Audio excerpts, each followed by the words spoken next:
하나님의 말씀 같이 보겠습니다. 하나님의 말씀 사도행전 18장 1절에서 4절까지의 말씀입니다. 신약성경 사도행전 18장 1절에서 4절까지의 말씀.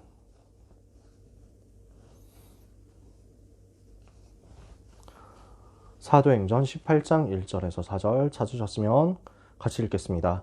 그 후에 바울이 아덴을 떠나 고린도에 이르러 아굴라라 하는 본도에서 난 유대인 한 사람을 만나니 글라우디오가 모든 유대인을 명하여 로마에서 떠나라 한 고로 그가 그 아내 브리스길라와 함께 이달리아로부터 새로 온지라. 바울이 그들에게 가매 생업이 같으므로 함께 살며 일을 하니 그 생업은 천막을 만드는 것이더라. 안식일마다 바울이 회당에서 강론하고 유대인과 헬라인을 권면하니라. 아멘. 오늘 우리가 나눌 말씀은 미리 누린 브리스가 부부입니다.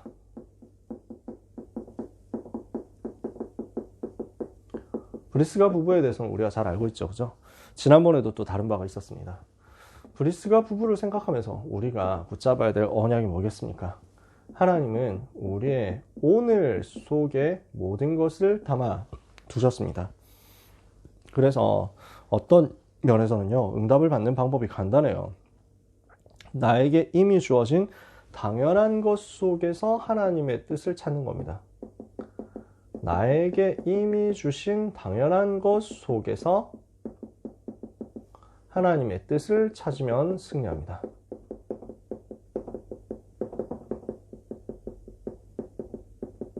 이게 우리에게 주신 응답의 방향이거든요. 그래서 우리에게 주어지는 사건 속에 하나님의 계획이 들어 있습니다. 되게 문제가 되는 사건 같고 어려움 당하는 사건 같은데 그 속에 하나님 계획이 있거든요. 우리가 오늘 하고 있는 나의 일 속에도 하나님의 축복된 계획이 들어 있습니다. 여기에는 우리의 직업이 들어가죠. 여기에 우리의 산업이 들어가죠.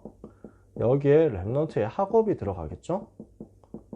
그 속에 하나님의 계획이 있는 거예요. 내가 왜 이런 공부해야 되지? 싶죠. 그 속에 하나님의 계획이 있어요. 내가 왜 이런 일을 해야 되지? 그 속에 하나님의 계획이 있는 거예요. 그리고 나에게 주어지는 만남 속에 하나님의 계획이 있습니다. 왜냐하면요, 하나님은 실수가 없으시잖아요. 실수하지 않으시는 하나님께서 나에게 사건을 일으키셨다? 나에게 일을 주셨다? 나에게 만남을 주셨다? 그 속에는 하나님의 축복된 계획이 있단 말이에요. 그러면 이 계획을 어디에서 찾을 수 있습니까? 이 계획이 어디서 발견됩니까? 내가 오직 그리스도가 될 때 하나님의 뜻이 발견됩니다. 오직 그리스도로만 인생의 모든 문제 해결이구나. 인간에게 필요한 것은 오직 그리스도뿐이구나. 인간에게는 이 복음이 반드시 필요하구나. 이게 붙잡아져야 되거든요. 그것을 보고 당연성이라고 합니다. 오직 그리스도, 인간이라면 당연히 만나야 돼요. 하나님 만나야만 인간은 사니까. 인간은 하나님 만나도록 창조된 존재니까. 근데 하나님 만나는 길이 오직 그리스도밖에 없어. 그걸 제대로 붙잡는 것을 당연성이라고 합니다. 오직 그리스도 붙잡아야만 인간은 삽니다. 그것을 보고 필연성이라고 합니다. 오직 그리스도 붙잡아야만 사단의 권세에서 해방되잖아요. 오직 그리스도 붙잡아야만 죄의 저주에서 빠져나오거든요. 오직 그리스도 붙잡아야만 지옥 권세와 배경에서 해방되는 거죠. 그러니까 그리스도여야만 하는 거예요. 인간은요. 이 그리스도를 가졌다, 이 그리스도를 만났다, 절대로 멸망할 수 없는 것입니다. 절대성이에요. 그래서 그리스도가 나에게 당연, 필연, 절대로 붙잡아진 사람에게 비로소 보여지는 것이 나의 사건, 나의 일, 나의 만남 속에 있는 당연, 필연, 절대. 이게 들어와지는 거예요. 복음 가진 사람만 이걸 누릴 수 있어요. 왜? 복음으로 살려내는 필드니까요. 복음으로 살려낼 수 있는 대상, 복음으로 살려낼 수 있는, 복음으로만 살려내야 하는 현장들이거든요. 그래서 내가 오직 복음이 깨달아지는 만큼 하나님의 계획이 인정되고 하나님의 주권이 인정되고 그것을 보는 눈을 가지고 사건과 일과 만남을 보게 되니까 그래서 이 속에서 깨달아지는 응답이 오는 것입니다. 오직 그리스도로 나의 당연 필연 절대가 복음으로 결론이 났을 때 비로소 현장 보는 눈이 열립니다. 어떻게 열리죠? 전도의 눈으로 보게 되는 거예요. 복음을 당연 필연 절대로 붙잡고 나니까 내 개인의 문제 더 이상 내가 낙심할 게 없죠.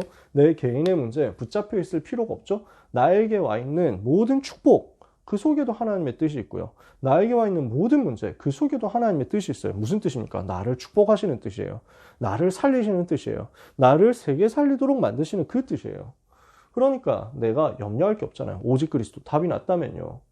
그런데 나에게 사건이 어려운 사건이 왔다? 답난 사람한테는 문제가 아닌 거예요. 내가 오직 그리스도 답이 났는데 내가 이런 일을 하게 됐다? 그럼 그 속에 하나님의 뜻이 있는 거예요. 나를 축복하시는. 그죠? 내가 오직 그리스도로 답이 났기 때문에 어떤 만남도 나를 멸망시킬 수 없고 나를 실패시킬 수 없고 나에게 저주가 되지 않는데 모든 만남을 살릴 수 있는 오직 그리스도의 답을 내가 가지고 있는데 근데 나에게 만남이 왔어요. 실수하지 않으시는 하나님께서 나에게 이 만남을 주셨단 말이에요. 그러면 이 속으로 가지고 들어갔더니 이 만남이 전도로 연결되도록 하나님은 하나님의 계획을 가지고 계셨고 이것이 나에게 보여진다는 말입니다. 이해가 되시나요? 그래서 나의 오늘의 당연한 곳 속에서 하나님의 뜻을 찾으려면 먼저 오직 그리스도가 당연 필연 절대로 붙잡아줘야 되는 거죠. 그리스도가 정말로 붙잡아진 사람에게 현장 보는 전도의 눈이 열리니까 사건도 일도 만남도 하나님의 계획이 있는 전도의 스케줄로 연결이 돼서 나타나는 거예요. 하나님의 축복의 계획이 들어있는 전도의 여정으로 연결되어서 보이는 겁니다. 이걸 체험한 사람이 브리스길라 아굴라였다 그 말이죠. 자, 이 사람들은 어떤 사람들이었습니까? 미리 누린 복음의 능력을 가진 사람이었습니다. 브리스길라 아굴라 그런 사람이었다니까요. 자, 사도행전 2장 1절에서 10절에요. 로마로부터 온 나그네가 있거든요. 사도행전 2장 마가다락방에 모인 사람들 중에 15개 지방 또는 나라에서 사람들이 왔는데요. 거기서 이런 표현이 나온단 말이에요. 우리는 메대인과 엘람인과 메소포타미아 메소포타미아 사람과 그 다음에 본도와 갑바도기아 아시아와 부르기아 밤빌리아 여러 지방에 있는 사람들과 그레네 사람과 그 리비아 지방에 가까운 여러 사람들 그 다음에 또 어디 있습니까? 많잖아요. 제가 순서대로 안 외워가지고 그래서 유대아 어디 하여튼 나와요. 그 중에서 뭐가 나오냐면 로마로부터 온 나그네라는 표현이 있습니다. 곧 유대인과 유대교에 들어온 사람들과 이렇게 써 있어요. 자, 이 속에 포함되어 있을 가능성이 있는 사람들이 브리스가 부부였다는 얘기입니다. 어떻게 해서 그게 가능했을까요? 여러분, 지도를 잠깐 그렸다가 지우겠습니다. 당시 로마 제국의 행정구역 중에 속주구역 중에 있는 도시, 있는 지방입니다. 자, 로마, 이탈리아 반도 이렇게 있죠. 그 다음에 펠로폰네소스 반도, 그 다음에 흑해 이렇게 돌아가가지고요. 지도가 완전 망가졌습니다만 대충 그리겠습니다. 여러분, 여기가 안디옥입니다. 여기가 예루살렘입니다. 이쯤이 안디옥이고요. 여기가 다소입니다. 길리기아 다소. 그래서 이 지방이 길리기아 지방입니다. 지리상으로는요. 그 다음에 이 지역이 시리아 지역입니다. 성경에는 수리아라고도 좀 나오고 그러죠. 그 다음에 요 안쪽 지방이 갈라디아 지방입니다. 정확한 지도는 아니에요, 여러분. 그 다음에 부르기아 아마 이 정도 있는 것 같아요. 그래서 프리지아라고도 나옵니다. 이 역사책에는요. 그 다음에 밤빌리아. 그 다음에 요 동네가 아시아. 그 다음에 이쪽 동네가 비두니아. 그리고 여기가 본도입니다. 한자가 아니에요. 폰토스라는 요 동네 이름입니다. 본도로부터 온 유대인 남자 이런 표현이 나온단 말이에요. 그 본도는 한자로 된 본래 지방 그런 말이 아닙니다. 폰투스라는 동네예요. 그 다음에 이쪽이 아카이아 지방, 요 위쪽이 마게도냐 지방. 여기가 다 성경에 나오는 지명들입니다. 성경에 잘 안 나오는데 여기에 한 번 나옵니다. 일루리곤이라고 일리리쿰이라고 되어 있습니다. 그 다음에 모이시아 여기부터는 성경에 안 나옵니다. 그 다음에 여기 이쪽이 이탈리아이고요. 그 속에 이제 로마가 여기 있는 거죠. 자, 고린도는 어딨냐? 여기 있습니다. 요 섬입니다. 여기에 아덴이 있습니다. 굉장히 지도가 복잡해지네요. 여기에 빌립보가 있고요. 여기에 데살로니가가 있습니다. 자, 그러면은 여기까지 색깔을 한번 사용을 해보겠습니다. 바울의 전도 여행 여정은 1차 전도 여행이 여기 섬이 하나 있어요. 여기 이 섬이 구브로 섬입니다. 이 섬으로 해가지고 들어갑니다. 사도행전 13장. 그 다음에 여기 이쪽으로 상륙해가지고 갈라디아 지방의 몇 교회를, 몇 지역을 살려내고 전도운동하고 이렇게 해서 빠져나옵니다. 이게 1차 전도 여행이에요. 2차 전도 여행은 어디로 가게 되냐면 다소로 가서 육로를 이렇게 쭉 갑니다. 아시아로 가려고 했는데 문이 막히죠. 부르기아 밤빌리아 지방으로 다녀가서 아시아로 가려고 했는데 안 되니까 올라가서 비두니아로 가고자 했는데 예수의 영이 허락하지 않으시죠. 그래서 여기로 밀려왔어요. 여기 드로아거든요. 드로아에서 하나님이 기도하는 가운데 알려주시죠. 환상 가운데서 마게도냐 사람이 나타나가지고 바다를 건너와서 우리를 도와달라. 그래서 사도행전 16장 빌립보, 사도행전 17장 데살로니가, 그리고 사도행전 17장 후반부에 아덴으로 갔다가 사도행전 18장에 고린도로 내려가게 됩니다. 이게 지금 바울의 이동 경로입니다. 자, 여기서 한 가지 더 살펴봅니다. 어떤 지금 만남이냐면요. 하나님이 브리스길라 아굴라라는 사람을 어떻게 준비하셨느냐라는 그 내용이에요. 브리스길라와 아굴라는, 브리스가는 여기, 이게 본명입니다. 브리스가. 그리고 브리스길라는 별명, 애칭입니다. 왠지 반대일 것 같은데 이게 본명이고요. 이게 애칭입니다. 그 다음에 여기 본도라는 지역에서 일어난 유대인이 아굴라입니다. 그래서 이제 아퀼라라고 하면 독수리라는 뜻이에요. 그 이름이 뜻이 크게 중요하진 않아요. 그래서 본도에서 난 유대인이고요. 브리스가는 로마에 있는 여자입니다. 근데 로마 사람이죠. 아마도 귀족 집안이었던 것 같아요. 성분이 되게 좋았어요. 자, 그래서 본도에서 난 유대인 아굴라가 아마도 사업을 하면서 로마에 가서 사업을 하게 된 것 같아요. 거기에서 사업을 하면서 브리스가를 만나게 된 거죠. 그래서 이 두 사람이 결혼을 하게 됩니다. 국제 결혼을 한 거예요. 근데 국제 결혼을 하면서 이 사람이 유대인이니까 이 사람도 유대교로 넘어온 거죠. 그래서 유대교인이라고 하면은 당연히 하는 것이 성지순례예요. 유대교인이라고 하면은 성전에 가는 거예요. 성전에. 예루살렘에 있는 성전에 갑니다. 언제 가느냐? 절기 때 가요. 그래서 오순절 절기를 지키기 위해서 로마에서 가가지고 산업인이니까 갈 수 있죠. 이 먼 거리 갈 수도 있고 이 기간 두고 갈 수도 있습니다. 귀족 출신이니까 뭐 집에서 좀 고용하는 사람들이 있었을 수도 있어요. 아무튼 이렇게 해가지고 예루살렘에 가서 예배를 드리려고 하는 겁니다. 근데 그때 사도행전 2장의 사건이 일어난 거죠. 그리고 그곳에 있었던 브리스길라 아굴라가 그 자리에서 복음을 받는 겁니다. 개연성 있는 내용이죠. 만약에 브리스길라 아굴라가 직접 여기에 가지 않았더라도 로마로부터 온 나그네 다른 사람들이 여기 가서 복음을 받고 다시 돌아와서 여기에서 브리스길라 아굴라에게 전달해 줬을 겁니다. 둘 중에 하나예요. 브리스길라 아굴라 부부가 여기 와서 복음을 받았거나 아니면 여기 왔다가 돌아간 사람들로부터 복음을 받았거나. 그래서 사도행전 18장이 되기 전에 이미 복음의 능력을 브리스길라 아굴라는 미리 누리고 있었습니다. 그런데요. 자, 여기까지가 지금 오늘 본문에 나온 얘기거든요. 그래서 이 사람들이 예루살렘에서 혹은 로마에서 처음부터 복음을 받고 시작을 한 거예요.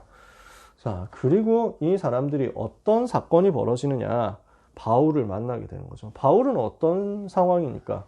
사도행전 9장 1절에서 15절에 원래 기독교 제일 핍박하는 사람이었잖아요. 근데 그 사람이 복음을 받고 운명 바뀌어가지고 지금 전도자로 쓰임받게 된 거죠. 그래서 브리스길라 아굴라가 이렇게 복음의 비밀을 미리 누리게 되었고요. 그리고 전도자 바울이 이 복음의 비밀을 역시 미리 누리게 된 겁니다. 사도행전 9장 1절에서 15절 핍박자였던 사울이 돌아와서 전도자로 변화되는 역사, 복음으로 운명이 바뀐 역사, 이렇게 해서 준비된 거죠. 그래서 전도자가 준비되었고 사명자가 준비된 거예요. 이게 지금 사도행전 18장 이전에 있었던 일이거든요. 그리고 두 번째입니다. 이 상태에서 일어난 사건이에요. 미리 누린 만남이라고 했습니다. 자, 이렇게 준비되어 있는 이미 복음을 받았던 브리스길라, 아굴라가 사건이 벌어져요. 사도행전 18장 1절에 로마에서 추방당하는 사건이 벌어집니다. 무슨 사건이 벌어지냐면 그때 당시에 성경에 이렇게 써있죠. 18장 1절에 보니까 18장 2절 1절 2절 네. 18장 2절에 보니까 글라우디오 황제가 모든 유대인을 명하여 로마에서 떠나라고 명령을 한 겁니다. 추방 명령이 내려진 거예요. 지금 무슨 사건이 벌어졌냐면 역사학자들의 이야기에 따르면 로마에서 유대인들의 그 소동이 일어났습니다. 폭동이 일어났다 할 정도로 소동이 크게 일어났대요. 그때 폭동이 누구 때문에 일어났냐? 역사학자, 로마 역사학자 이야기로는 크레스투스 때문에 폭동이 일어났다고 합니다. 그러면 크레스투스가 누구냐? 이거는 안 밝혀졌습니다. 누군지 몰라요. 근데 우리는 한 가지 추측할 수 있는 게요. 발음이 크리스토스하고 굉장히 비슷합니다. 그러니까 크리스토스, 그리스도라는 말이죠. 그리스도라는 말을 원래 크리스토스라고 헬라어 원어에는 그렇게 돼 있어요. 그리스도를 믿느냐, 예수님이 그리스도라는 사실을 믿느냐 안 믿느냐 때문에 로마에서 유대인들끼리 다툼이 일어났다. 사실은 다툼이라기보단 일방적으로 이단으로 정죄를 하고 기존 유대인들이 예수를 그리스도로 믿는 유대인들을, 새로 예수님 믿는 유대인들을 공격하고 박해하는 일이 벌어지는 거죠. 이러니까 이것 때문에 난리가 벌어지는 거예요. 난장판이 되는 거예요. 서로 막 싸우고 싸우는 것처럼 보이는 거지. 일방적으로 핍박하는데. 이러니까 이것을 보다 못한 클라우디우스 황제, 성경에 글라우디오라고 되어 있는 이 사람이요. 유대인들 다 나가라. 시끄럽다. 분쟁 일으키지 말고 로마에서 다 나가. 이렇게 된 거예요. 그러니까 지금 브리스가 입장에서는 고향을 떠나야 되는 입장이고 아굴라도 진짜 힘들게 여기 와가지고 사업의 터전을 마련했는데 추방당하는 거예요. 그러니까 얼마나 힘들겠습니까? 근데 여기에 하나님의 계획이 있는 거예요. 사건 속에 하나님의 계획이 있는 거죠. 그래서 로마에서 추방당한 브리스가 부부와 사도행전 18장 1절 아덴에서 넘어온 바울의 만남이 주어지는 거죠. 18장 2절에서 3절 추방당한 브리스가 부부와 그리고 아덴에서 사역이 별로 성공적이지 못했었던 바울이 만나줬어요. 아덴에서 바울이 복음을 전하는데 아테네 철학의 도시거든요. 여기서 굉장히 복음을 철학적으로 전했는데 완전 실패했다고 볼 수는 없지만 지속할 시스템이 세워지진 않아요. 그리고 바울은 여기서 완전히 결단해요. 고린도전서 1장을 보면요. 바울이 아테네를 떠나면서 가졌던 각오가 드러나 있어요. 내가 다시는 그리스도와 십자가 외에는 말하지 않기로 작정했다. 그리스도를 헬라인은 유대인은 표적을 구하고 헬라인은 지혜를 찾는데 그리스도가 하나님의 지혜고 하나님의 능력이다. 내가 그 말고 다른 말을 하지 않도록 너희에게 갈 때 심히 두려워하며 떨면서 복음만 전하기로 결단하고 간 것이다. 지금 아덴에서 바울이 결단을 한 거예요. 아덴에서 어려움을 당하면서 바울이 결단한 거예요. 다시는 철학 논쟁 안 한다. 다시는 수준 높은 이야기 안 한다. 오직 그리스도 얘기만 할 것이다. 그래서 오직 복음 전하기로 결단한 전도자가 누구를 만나느냐? 산업인 아굴라를 만나고 그 부인인 사명자 브리스가를 만난 겁니다. 그러니까 오직 복음을 붙잡기로 결단한 사람 바울과 오직 그리스도만 붙잡고 응답을 받다가 여기로 넘어온 브리스가 부부, 이렇게 만나줬다는 말이에요. 그래서 이 사람들이 예배하러 들어간 회당 현장에서 연결되어서 복음을 가지고 계속 포럼을 합니다. 그러는 가운데 업이 같음으로써 함께 살면서 일을 했죠. 3절에 생업이 같음으로 함께 살며 일을 하니 그 생업은 천막을 만드는 것이더라. 자기에게 주어진 일 속에서 전도자의 삶을 누린 겁니다. 이게 고린도 복음화의 시작이었습니다. 정말 복음 전해야 되겠다 하는 만남 속에서 하나님이 주신 사건을 그리고 그 상황 가운데서 누리는 자기들의 평상시 일을 완전 복음 속으로 가지고 들어가니까 이게 복음화 운동으로 연결됐단 말이에요. 이 만남을 통해서 어떻게 됩니까? 사도행전 18장 4절에서 11절 고린도 복음 운동이 일어나는 겁니다. 자, 18장 4절부터 쭉 내려가면서 읽어보겠습니다. 4절에 보니까 안식일마다 바울이 회당에서 강론하고 유대인과 헬라인을 권면했죠. 그러다가 실라와 디모데가 마게도냐로부터 내려오니까 바울이 하나님의 말씀에 붙잡혀서 유대인들에게 예수는 그리스도라 밝히 증언하죠. 이러니까 하나님이 어떻게 역사하십니까? 그들이 대적하여 비방하거늘 바울이 옷을 털면서 이르되 너희 피가 너희 머리로 돌아갈 것이요 나는 깨끗하니라. 이후에는 이방인에게로 가리라 하고 거기서 옮겨 하나님을 경외하는 디도 유스도라 하는 사람의 집에 들어가니 그 집은 회당 옆이라. 또 회당장 그리스보가 온 집안과 더불어 주를 믿으며 수많은 고린도 사람도 듣고 믿어 세례를 받더라. 이런 역사를 일으키시는 겁니다. 거기 가서 예수가 그리스도라고 증거를 하니까 이 복음을 반대하는 사람이 나와요. 그래서 좋다, 나는 회당 안 간다 그러면 완전 거기서 발견된 제자가 나온 거예요. 디도 유스도라고 하는 그 사람의 집으로 옮겨갔어요. 그 집을 중심으로 해서 복음 운동을 하는데 계속 제자를 하니까 회당장 그리스보가 자기 가족들 다 데리고 와서 복음 받고요. 수많은 사람들이 거기서 복음 받고 하나님의 자녀가 되고 제자로 연결되는 겁니다. 이렇게 해서 생겨난 교회가 고린도 교회죠. 9절에 밤에 주께서 환상 가운데 바울에게 말씀하시되 두려워하지 말고 침묵하지 말고 말하라. 내가 너와 함께 있으며 어떤 사람도 너를 대적하여 해롭게 할 자가 없을 것이니 이는 이 성중에 내 백성이 많음이라 하시더라. 1년 6개월을 머물며 그들 가운데서 하나님의 말씀을 가르치니라. 이 정도까지 역사가 일어나서 고린도 살리는 복음 운동이 일어나는 것입니다. 고린도 복음 운동 결과가 어느 정도까지 나오냐면요. 고린도 옆에 항구 도시가 있어요. 고린도도 항구 도시지만 반대쪽으로 또 있는 항구 도시가 있거든요. 그 항구 도시가 겐그레아입니다. 이 겐그레아에 지교회가 세워져요. 고린도 교회 지교회가 겐그레아 지역에 세워지고 거기 담당자로 유명한 사람이 나옵니다. 누굽니까? 베베라는 사람입니다. 이래서 지교회가 세워지고 이 지교회 담당 사역자가 파송이 될 정도로 지금 고린도 교회는 굉장한 역사가 일어나는 건 굉장히 단편적인 얘기 하나일 뿐이에요. 이렇게 해서 이 브리스가 부부를 통해서 어떤 역사가 일어납니까? 바울과 브리스가 부부를 통해서 미리 누린 선교의 역사가 이제부터 나타나기 시작하는 거죠. 사도행전 18장 20절에서 23절까지 보면요. 18절에서 23절까지 보면요. 바울은 더 여러 날 머물다가 형제들과 작별하고 배 타고 수리아로 떠나갑니다. 그 안디옥으로 돌아간다는 얘기죠. 브리스길라와 아굴라도 함께 하더라. 같이 가요. 고린도에서 떠납니다. 그때 브리스길라 아굴라 같이 가요. 바울이 일찍이 서원이 있었으므로 겐그레아에서 머리를 깎았더라. 겐그레아 아까 전에 얘기했죠. 항구도시.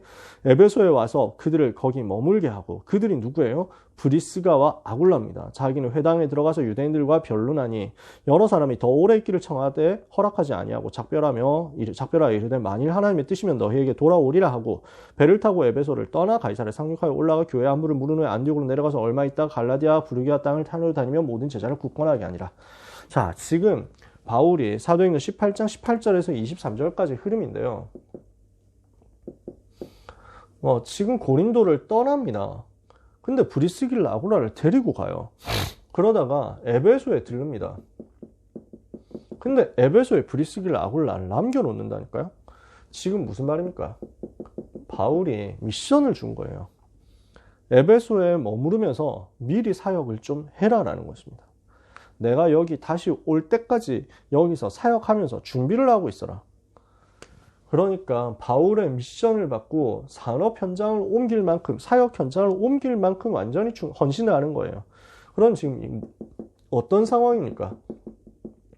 삶 자체가 선교를 위해서 쓰임을 받고 있었던 거죠. 산업 자체, 삶 자체가 전부 선교로 연결돼서 쓰임받는 그 중이란 말입니다. 여기에서 사도행전 18장 24절에서 28절 중요한 제자를 찾아냅니다. 누굽니까? 아볼로입니다.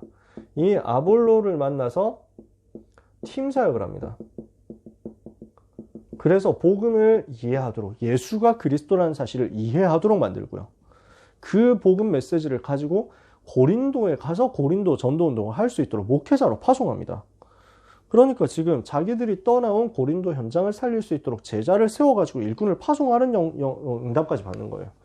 그러면서 사도행전 19장 1절에서 10절에 바울이 에베소에 돌아왔을 때 이미 브리스길라 아굴라를 통해서 뭔가 연결되어 있었던 기존 제자들이 있고요. 이 제자들이 바울을 만나가지고 메시지 받고 확립되니까 거기서 전도운동이 일어나는데 어느 정도 역사를 합니까? 아시아에 사는 자는 유대인이나 헬라인이나 다 주의 말씀을 듣더라.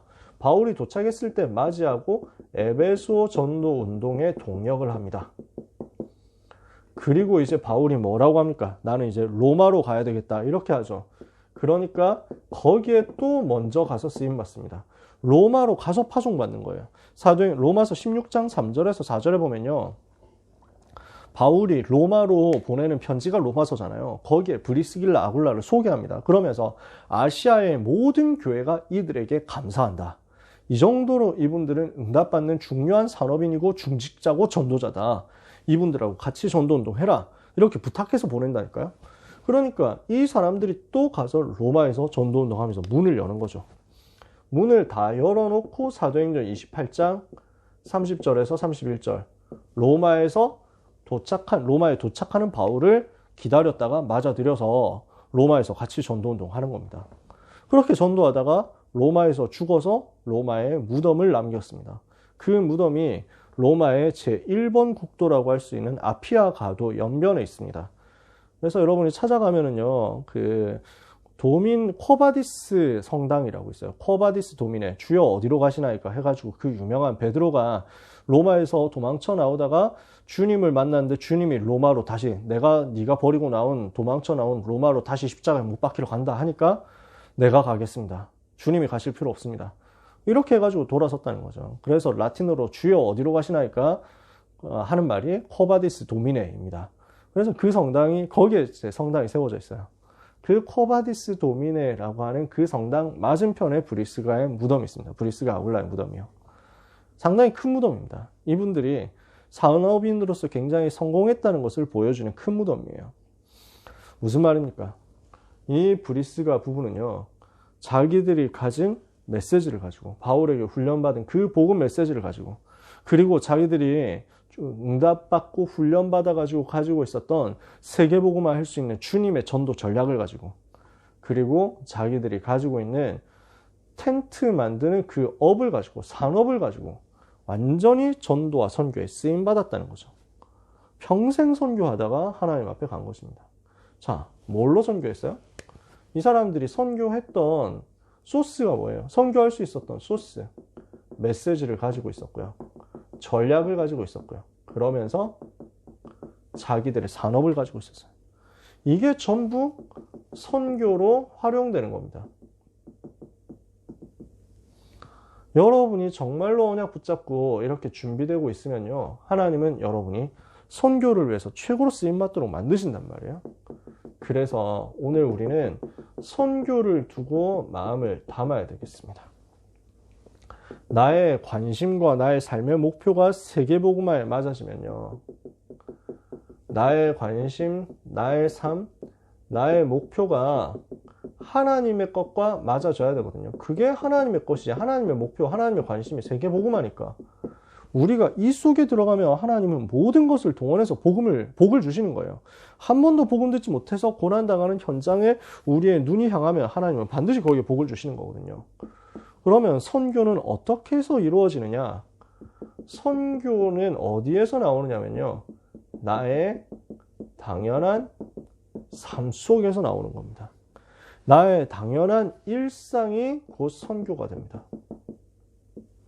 이렇게 세팅이 되는 거예요. 그래서 여러분, 브리스길라 아굴라 하고 있었던 텐트 만드는 사업이 전부 선교가 된다니까요. 그 사업이 있었기 때문에 지역을 옮겨 다니면서도 얼마든지 전도운동 할 수 있습니다. 그 사업이 있었기 때문에 바울 같은 전도자를 맞아들이고 보호하고 또 경제로 도울 수 있었고, 이 사업이 있었기 때문에 아시아에 있는 모든 교회들을 다 도와줄 만큼 응답을 받고 있었던 겁니다. 시간이 없으니까 브리스길라 아굴라가 산업을 가지고 어떻게 전도운동 누렸는지를 길게 얘기할 수는 없습니다. 여러분이 찾으면서 묵상해 보시고 포럼해 보셨으면 좋겠어요. 성경 구석구석에 그 자취들이 남아있다니까요. 그래서 우리가 하고 있는 나의 당연한 일상생활 속에서 우리는 직업을, 산업을, 학업을 자꾸만 이제 가다듬어 가게 되잖아요. 그 자체가 전부 전도란 말이에요. 그 자체가 곧 선교란 말이에요. 그래서 나의 학업이 뭡니까? 우리 랩런트 입장에서 나의 학업이 곧 237을 살리는 복음 운동이란 말입니다. 여러분이 공부하는 사람이라면 이렇게 붙잡으면 돼요. 여러분이 뭔가 기능 준비하는 사람이다. 그렇게 붙잡으면 돼요. 여러분이 프로게이머가 되겠다. 나의 게임은 237이다. 이렇게 붙잡으시면 돼요.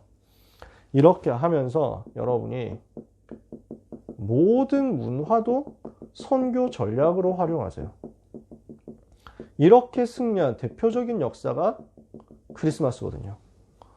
지금 이제 크리스마스 다가오잖아요. 뭘 해야 됩니까? 이것도 선교를 위한 문화로 바꿔버려야 돼요. 이 크리스마스 문화를 가지고 초대교회 팀들은요, 로마에 있었던 태양신 섬기는 우상 문화를 완전 정복해버렸어요. 태양신 섬기는 날인데, 그리스도 섬기는 날로 뒤집어. 뭐 이렇게 돼버린 거예요. 그게 지금 문화적 전략이거든요. 지금도 하나님은 우리를 통해서 문화 정복을 통한 선교를 누리도록 준비를 하고 계십니다. 이번 크리스마스가 이 응답을 받는 귀중한 시간이 되기를 바랍니다. 여러분 주변에 있는 사람에게 크리스마스라는 문화를 가지고 복음을 전하고, 여러분 주변에 있는 현장에 크리스마스라는 문화를 가지고 선교를 실천하는 응답을 받으시기를 바라고요. 우리의 전 인생이 하나님께 선교를 위해서 쓰임받도록 나에게 주어지는 사건과 일과 만남 속에서 하나님이 계획하신 선교가 누려지는 역사가 있게 되기를 바랍니다. 이 언약 붙잡은 여러분에게 하나님은 오늘의 작은 전도가 평생을 또 237을 향하여 쓰임받는 선교가 되도록 역사하실 것입니다. 축복받는 한 주간 되시기를 예수 그리스도 이름으로 축원합니다. 기도하겠습니다. 하나님 감사합니다. 언약을 붙잡고 기도하오니 우리의 작은 모든 사역과 우리의 작은 모든 일과 우리의 작은 모든 만남과 우리가 하고 있는 모든 업이 전부 전도와 선교로 연결되는 역사가 있게 하여 주옵소서. 복음 안에 있는 당연, 필연, 절대의 축복을 날마다 삶 속에서 행복하고 평안하게 누리게 하여 주옵시며, 이 비밀을 가지고 현장으로 들어가서 오늘을 성공시키다가 하나님이 주시는 237을 살리는 전도 선교의 문으로 연결되는 것을 보게 하여 주시옵소서. 하나님, 브리스가와 아굴라에게 주셨던 그 응답의 역사가 귀한 모든 랩런트들에게 임하게 하여 주옵소서. 예수 그리스도의 이름으로 기도합니다. 아멘.